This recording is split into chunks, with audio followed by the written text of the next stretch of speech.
right, thank you for staying with Daybreak. Let's start off that conversation. You said we're talking about youth initiatives and politics, how they all merge in the interest of the young people or in the interest of the politicians, and what it takes for young people to come out and vote in this race in 2022. What is it all about? Do the young people have their own interest at heart, or are they used by politicians to fund their other interests? All right, that's what we're talking about in just a bit. Alex Matere is here, convener, notable national youth leaders, previously convener for Youth for BBI. Thank you for making time. Thanks. Willis Koi, for the first time, the spokesperson, Kabila la Vijana, is also here with us. Thank you for making time. Thank you. Mudhoni Mburu, chairperson Uwiano KE, is also here with us. Asante sana for making time.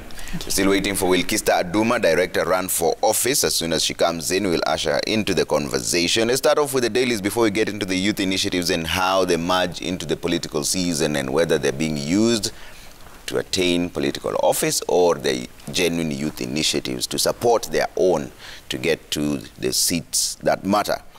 Front page of the Standard, Uhuru's shake-up plan as CSS give quit notice. But on the top side there, keep off our big day, Musalia Mudavadi tells Raila. Okay, this is happening on Sunday, where Musalia Mudavadi is set to make a declaration he calls an earthquake. And Matere, I'll start with you. You're seeing the way the political chips are falling. What would you compare this race to? It's a race between what and what? Thank you so much, Trevor. I think it's the first time that I'm appearing in this show this year, so Happy New Year also, and to all our viewers. From where I sit, I think the current kind of politics that you're having across the country is quite interesting, that for the first time we are talking about issues. We are not talking about ethnic mobilization of voters, which I think it's quite encouraging, especially to the young generation, that we are now competing about which economic model works, which political ideology is best suited to solve the challenges affecting the young people, and generally competition of ideas. That said and done, on the front page of the Standard, Musalia is telling Raila to keep off. I don't know why he has only decided to tell Raila and not Ruto or Kalonzo or Gideon Moi or the rest, which I think is quite unfortunate, because if we are to go by the trajectory of the Kenyan politics, if we are to embrace politics that is based on ideas and competition of ideologies, then I think it's fair that if you are having a launch of your manifesto, your launch of your presidential aspirations, it's just fair to invite all the competitors at that particular point. I also expect that by the time Raila was launching his at Azimio la Umoja in Kasarani, he had indicated that he had extended invitations to Musalia Mudavadi. So I think Musalia needs to reconsider this and also invite all the political players so that we can actually feel that we are part and parcel of the launch that he has been talking about. And definitely, Kenyan politics is based on coalitions. We expect that at some point, whether it's the first round or the second round, whether it's pre-election or post-election, I know there will be a coalition that will be formed that will lead this country going forward. Okay. Mudhoni, how do you describe this race in your own view? What is this race about? Matere says it's an issue-based or a competition of ideologies. How would you describe this race? Thank you very much, Trevor. I think this is also my first year here, and I am happy to be back to the show. And what we can say basically is that indeed there is a change, and that the youths of these nations are the ones who are going to shape this election in a very major way. So indeed it is an argument, it is a race between ideologies. I do concur with what Alex is stating, that ideas are what is being challenged, and we do have an opportunity as the youth of this nation, specifically the youth of Mount Kenya, who I am here on behalf of, and as a representative of the same, we do have the mandate to ensure that indeed we are going to elect leaders based on who we see best, who will spearhead our interests as the youth of Mount Kenya. And on that issue about even Musalia, it is rather unfortunate, because I have seen him to be, over the years, to be quite a rational leader, and by him asking our people from the Azimio la Umoja not to be anywhere near the declaration, the big declaration which he has indeed sold fear that we should be very fearful of what he's going to announce. I don't know if it's the gubernatorial race for Nairobi, but we are ready for it. We've braced ourselves. We are ready to see what the big declaration will be and what it will all be about. Let's see if it will also capture the interests of the youths at heart and what he has to offer. So we are ready for it. And also to inform you, I live just across the offices in Bomas of Kenya. So I'm sure if there will be an earthquake for that matter, I'll be the most hard hit, and the people of Langata as well. Willis, what do you think? What is this race about for you as a young person? For me, personally, I think this is basically the scramble for the youths and scramble for the mountain. Because all the aspirants of this, who have shown interest for the presidential seat, they all want to get involved and engage with the young people, and also they want to be engaged with the Mount Kenya region, which we don't deny, because that is the stronghold of votes in this nation. And the issue about Mudavadi and all this, one, I think as a bold person, as a man, as a leader, when you want to make a declaration in the earthquake and you have your opponents are the first people who should feel the impact. Why don't you invite them so that they can know truly whatever you're going to do is what is impacted as you state? That's my take on this. All right. Alex, I find it interesting what Muthoni has said, that the youth of this nation are going to shake the nation in a major way. Are they really going to be the deciding factor, considering even the level of voter apathy we're seeing in terms of taking up of the voters' cards? Are they really that interested? And will they be the deciding factor as young people? Trevor, from where I sit, I think post-2010, when we passed the current constitution, and you know I championed for the adoption of that constitution, then being a student leader, there was a new phenomenon in our Kenyan politics that I think we are victims of the same. That at that point there arose a phenomenon of some sort of some jinxed symbiotic relationship between the voter and the politician.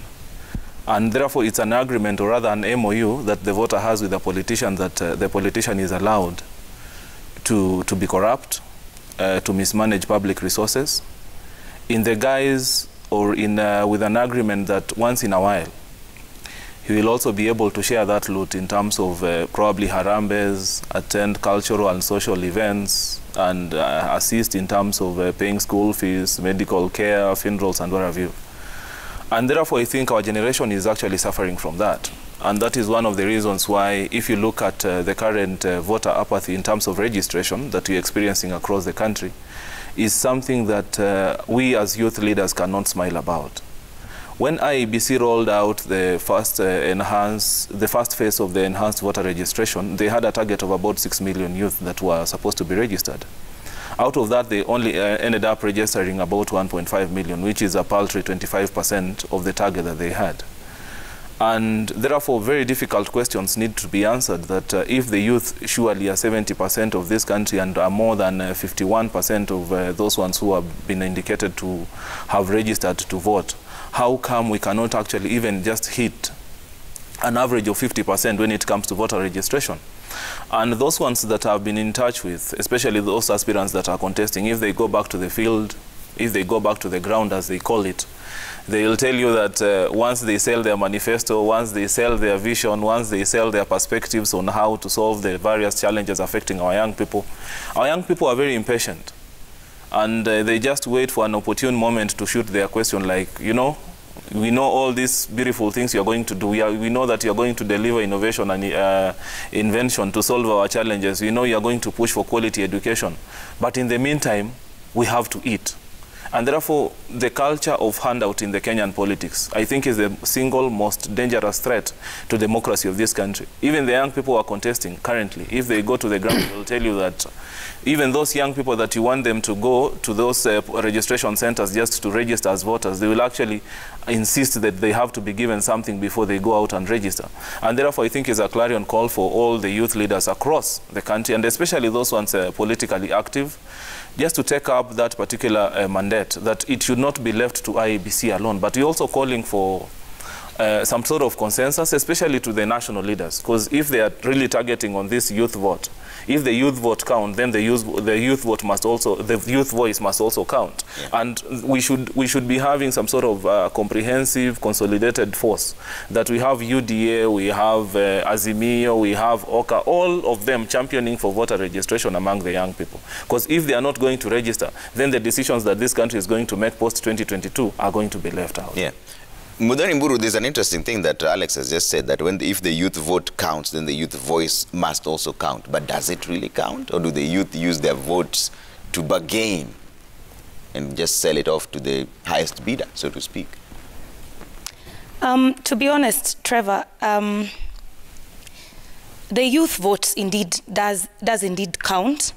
And with the leadership that we have, as myself, even my contribution as a youth leader, and I'm speaking also on behalf of so many other youth leaders who have come front, who have are on the front line of ensuring that we try to even do the sensitization and encouraging people to turn out, and actually it actually starts from going and getting your ID cards, because we have so many uncollected ID cards. So this whole process of us as youth leaders, our contribution to actually encourage our young brothers who have not collected their ID cards to go and collect their ID cards, so that they can now, we encourage them to also go to register as voters. So the whole idea of the leadership encouraging the young people to collect their voter registration, yeah, and to vote is indeed a mandate that has been bestowed to all of us, even the media, to encourage this to happen, so that our voice indeed cannot just be useless. And also another thing about the youth and their contribution. The youth are very key in the sense that we've seen in most rallies that we usually have, who are the majority. And it's sad, sometimes we don't even get to get an opportunity to speak to actually these same people who are our age mates, because it would be more appealing if the political parties, if the conveners of meetings use these people who are, our peers, to communicate, to do a special appeal to our age mates. Because we see even the meetings and the gatherings, the political rallies that we usually have, the majority are usually the youths. And why are the youths key also? The youths are key also to shape what the opinion of, to shape what the community is believed to be subscribing to. If you want to check who is the leader in a particular area, it usually stems out from what are the youth of that area saying. So we cannot dismiss the role of the youth in any given election, regardless of, leave alone the role, direct role of voting, which is very key, but also the role of informing our parents, informing our crowds, informing our community of what decision we want to take. Okay. Yeah. Willis, what is missing? Why is this such an uphill task? You would think, obviously, youth, when the time comes, they should be the ones in the forefront to pick up their voters' cards, but this is becoming an uphill task every other day. Is it the information that they don't have? What is missing? What is missing, Trevor, I can say boldly, is that the youths have always been used to source for the votes by these politicians. The youths will be used in case the politicians want to cause violence in this nation. But there is no politician who will call a youth on a table to discuss youthful matters and what policies are to be implemented to ensure that the youthful life is awesome. Being a youth in this nation right now is very troublesome, and it's very hard thriving as a youth, because starting from the very basic policies that are there that needs to be considered, like the education policies, you find whatever you're being taught in class is very different from what is in the real life and in the real world. And even as a youth, I'm a youth from the Eastland sides, and I've engaged with so many youths, the boda guys and the matatu makangas. Number one, you'll ask somebody randomly, like, what the opinion is, and they'll tell you, in this nation, whether you vote or you don't, it doesn't matter. And that is the ideology that have been sold to us for several years, that we really need to change this time. We really need to act as a democratic country that has a constitution that was, the task force was there chaired by Matere, as he says, and we really need to express ourselves as the youths. Yeah. For the first time, we want to mobilize all the youths to go and be brought on the table. It's either this time we are brought on the table or we break that table. That's a very interesting statement there, Matere. And you've been in this system for a while, and now, what then is the solution going forward? In terms of providing the solution, so you know, sometimes it's so easy to assign blame and to point fingers, but when you're asked that to provide plausible solutions to the challenges that are affecting, then it becomes a very dicey situation. And therefore, as youth leaders, on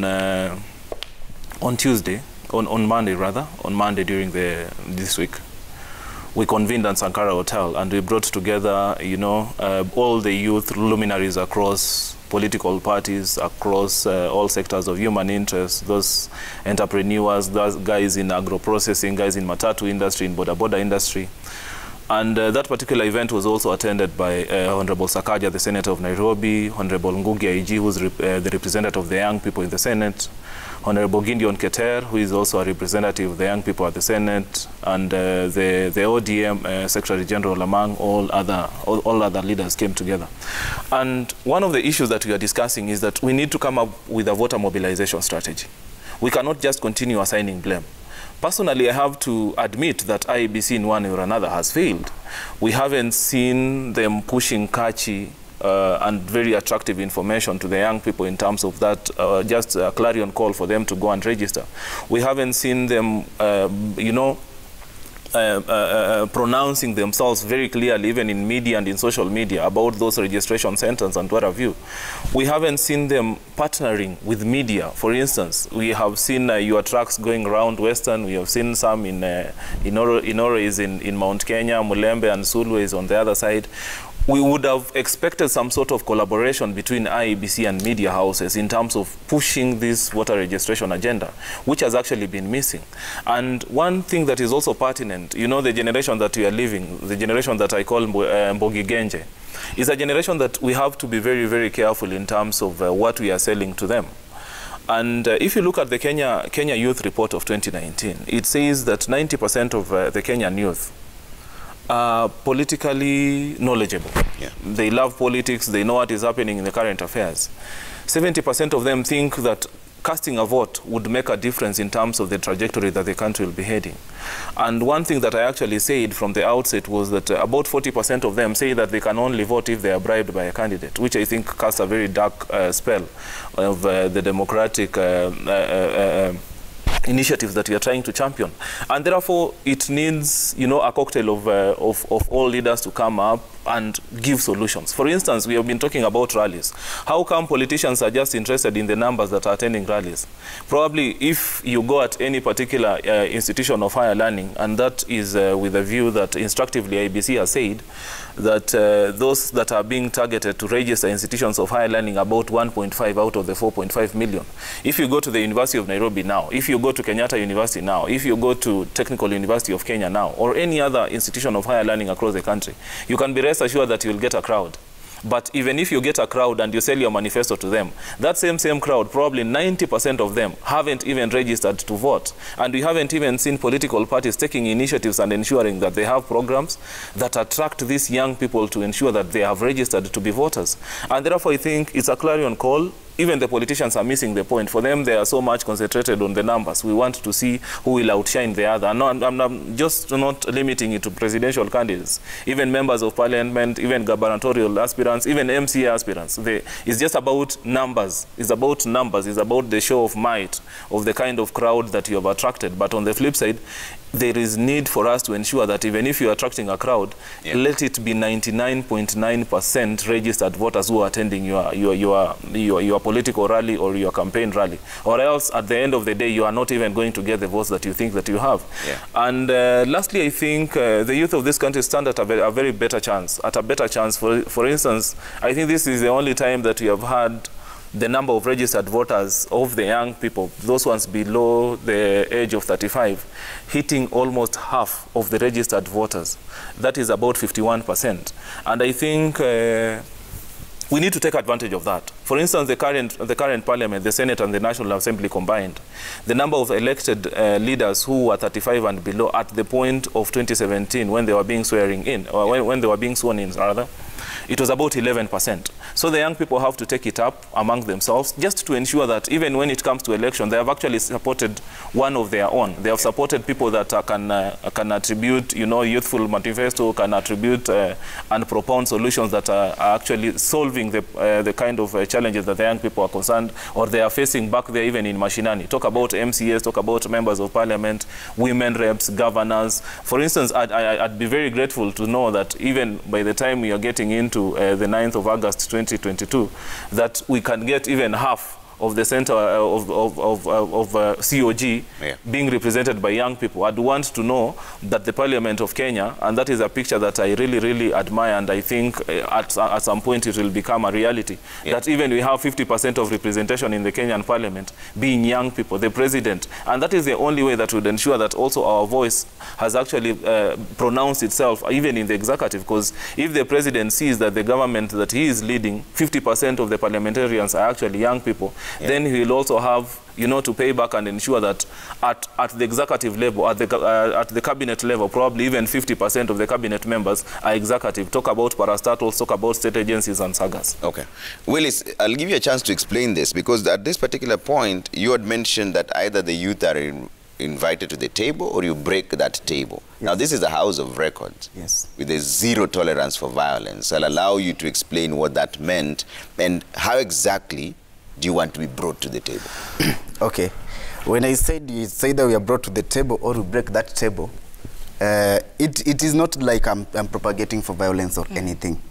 What I'm trying to mean is, if you need the youths for these political agendas and the political ideologies to be in place, the youths themselves should be there to explain and to give their reasons on why they need to be in place for that. And when I said, if it's either we are brought to the table or we break the table, it's just a synonym. Like I will say, it's either you give me this or I don't come for it. Okay. So by saying we are either brought on the table or we break that table, is that if you are not brought on board and to spearhead whatever you are doing, the best way we can break your table is not engaging with you as the youths. Okay. That's what we mean by breaking the table. And that's an interesting thing, because even right now as we speak, some youth say they are not interested in politics. Yes. In fact, that day they want to sleep. They're not going to vote. You see, Trevor Mbija, what I would like to ask the fellow youths, the future of this nation, as from 8th of August, is in the hands of every adult in this nation. If the youths are the same people who are crying of corruptions in this country, if the youths are the same people who are crying of bad policies in this country, why don't they own the task to go and register as voters and then elect the leaders who they think, in their own opinion, will shape the country to their points? The second thing we can do as youths, we can take the mandate on ourselves and vie for this position if we strongly feel that these people in these offices are not doing what is right. And that's why I want to congratulate my sister here, Mudhoni. While she'll be going for the parliamentary seat, she should be aware that we as Kabila la Vijana, to be specific, one of the things that we vowed to do is to support the youthful aspirants, regardless of the position. And personally, in 2027, I'll still be a youth and I'll be running for a Senate position. And these are the things that we really need to, these are the conversations that we really need to have. Yeah. If I feel that you're not doing the right thing and I know how it's done, why don't I come and do it? Okay. That's the question that the youth should ask themselves and they should answer. Yeah. And Mudhoni, that's an interesting thing. Which position are you running for? Member of Parliament. Where? For Ruiru constituency. What does it actually take to do that? Because what Willis is saying is important, that if we are going to change this, then we have to be the ones to lead that change. Correct. But what does it take to actually vie for office? When you get to the ground, what do the other young people tell you? Do they ask you for the money in as much as they know you may not have it? Yeah. What are their main focus when you go to the ground? Let me start off by saying, Trevor, I had a good foundation in my leadership journey and in the journey that I have had. We all know how campus campaigns, not all leaders who make it to parliament start from parliament, from campus. But we have a great number of leaders we've seen, even with the likes of Honorable James Orengo, who started off from campus. We have the likes of Senator Johnson Sakaja, who started off from campus. So campus generally gives us a basis or a foundation to start. And I would also like to thank my party leader, ODM party, Honorable Raila Amolo Odinga, His Excellency, because of having faith. I would not have dreamt of one day myself as Muthoni Mburu from Kiambu that one day I would ever support Honorable Raila Amolo Odinga. This is indeed a shift, and we can already see what is happening in the ground, a shift. That Muthoni Mburu, a 24-year-old, would be involved in the day-to-day running of even the Secretariat. That is indeed a great honor, and I would like to thank His Excellency and to show that indeed there can be change in this nation. So for what it takes indeed for someone to contest, it is not easy, I would like to say that. But we've had helping hand. Like today, I have been nominated. I've been given a task to represent ODM party in a convention of young women, where we are getting support from also Westminster, which is a great contribution to helping young women to contest. So for a young woman of Kenya who wants to contest, I can say for sure that indeed it is not easy. Finances is one thing, and as you've said, you'll go to the ground and then there's someone who will say, wewe sinakuonanga na baba, tutoa kitu kidogo, itapatikana wapi?